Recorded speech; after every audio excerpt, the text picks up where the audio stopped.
Are you ready for pain? Are you ready for suffering? If the answer is yes, then you're ready. Oh.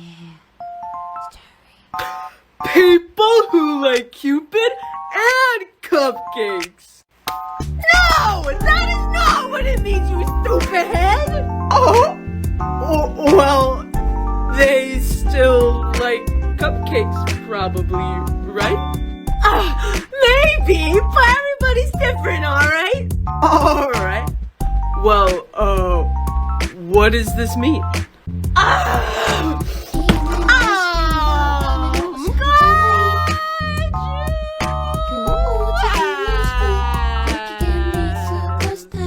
People who identify as cupiosexual fall under the asexual umbrella. Hey. People who identify as cupiosexual do not feel sexual attraction towards others. But they do wish or want to be in a sexual relationship with someone and or want to engage in sexual behavior. Meaning, cupiosexual friends may not have sexual desires or feelings, but they want to have them and still engage in them. And not every cupiosexual friend is the same as another cupiosexual friend. But we love our cupiosexual friends! Yeah! This is so disappointing. You have literally ignored everything I said in the video. Okay, this isn't to talk over the BIPOC creator that I'm stitching this from, but white people, how do you not fucking get it? All they're saying is they don't want you calling them cis. They don't give a shit if you call your best friend cis. They don't give a shit if you call your sister cis. They don't give a shit if you call some random white person on the street cis. All they're saying is their preference is for you not to call them fucking cis. Is it that hard to understand? Now, go watch her video. I just followed her after seeing that. She seems like an amazing person. But white people, do fucking better. A genuine introspective question that I want to ask people who have this way of thinking. Is that the worst thing? I could dive into how the overweight term on the BMI scale is actually associated with higher mortality and better health outcomes, but I'm not going to do that. I'm going to get a little more personal here and say that when I was at my smallest and in the throes of orthorexia, I was eating about 1,600 calories a day, working out every day of the week, and I'm 5'10". So yes, I was thin, but I was also losing my hair, having irregular periods. I had my first panic attack when I was at my smallest size too.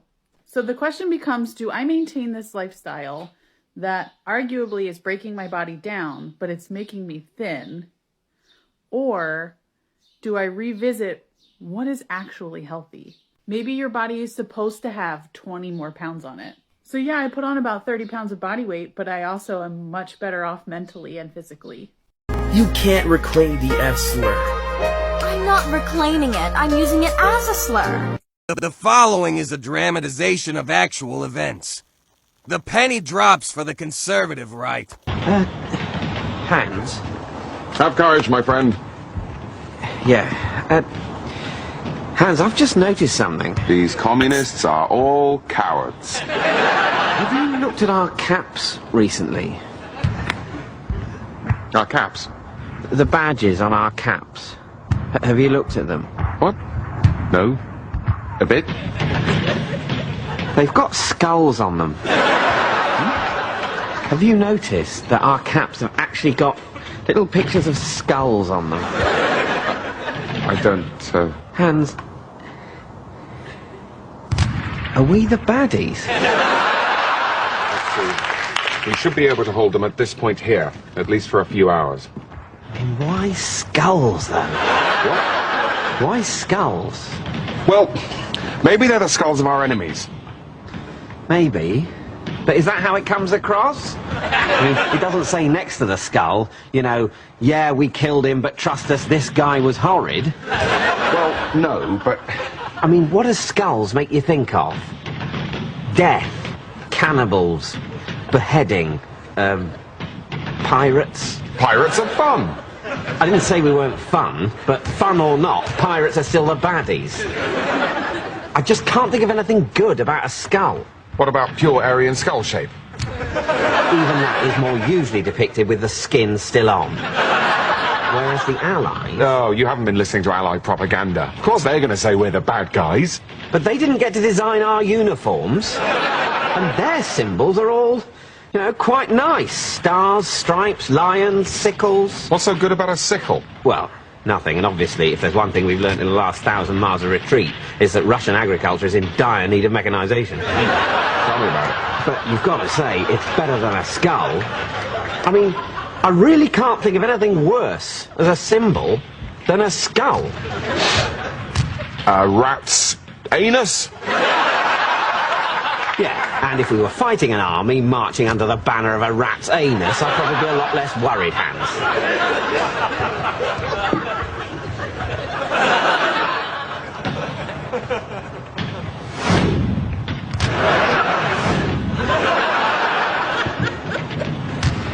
Okay. So...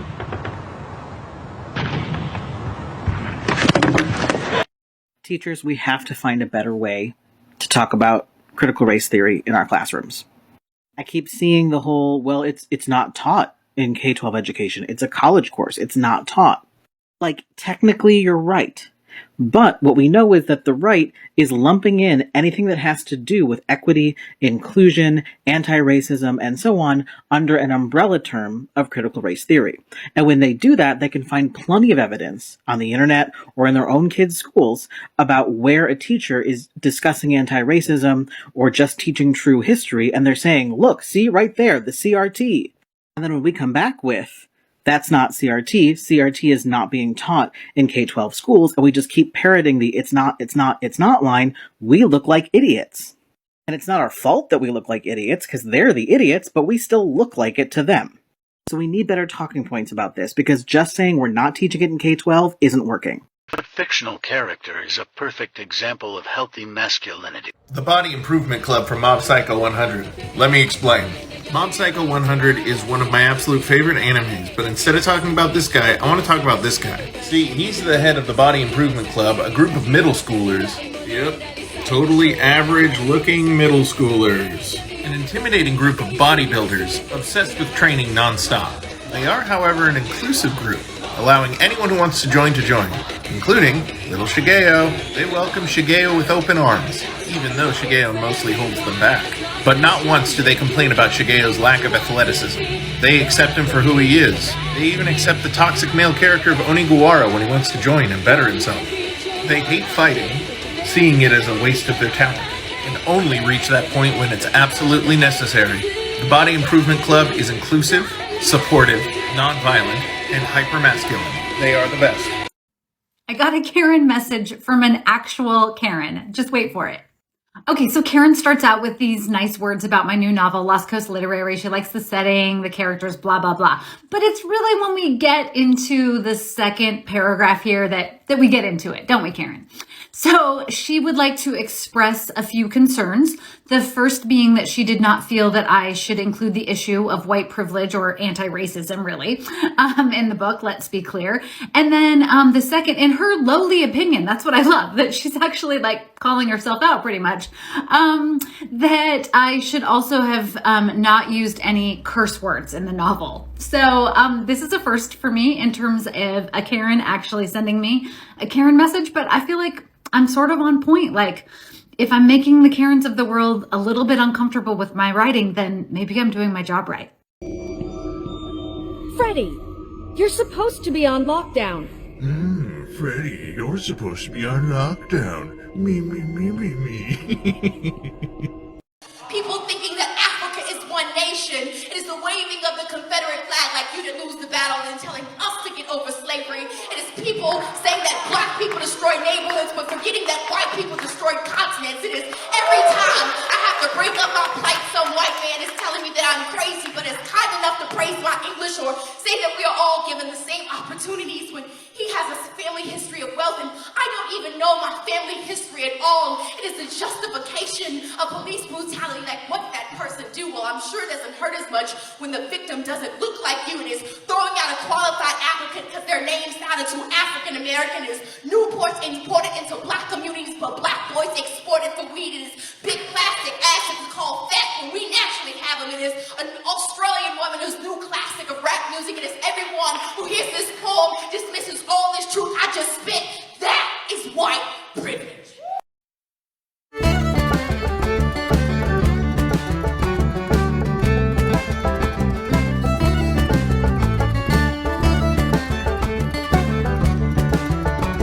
Because Riot Girl is having a resurrection on this app, I want to talk about why it fizzled and failed after the 90s.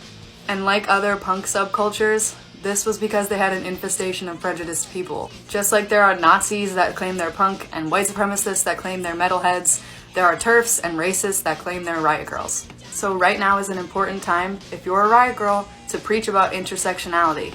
I've seen people that are uncomfortable using the triple R in Riot Girl and they say they're Riot Ghouls. And that is a step in the perfect direction. If you've been gatekeeping this subculture for any reason, just know that the only requirement to be a Riot Girl is to be an intersectional feminist. There are absolutely no gender or race requirements. Because feminist punk is a beautiful thing. But feminism is not valid unless it's intersectional. In order to improve this community, we don't need cancel culture. We need to spread education and spread the values of intersectional feminism. And there's no better time for that than right now.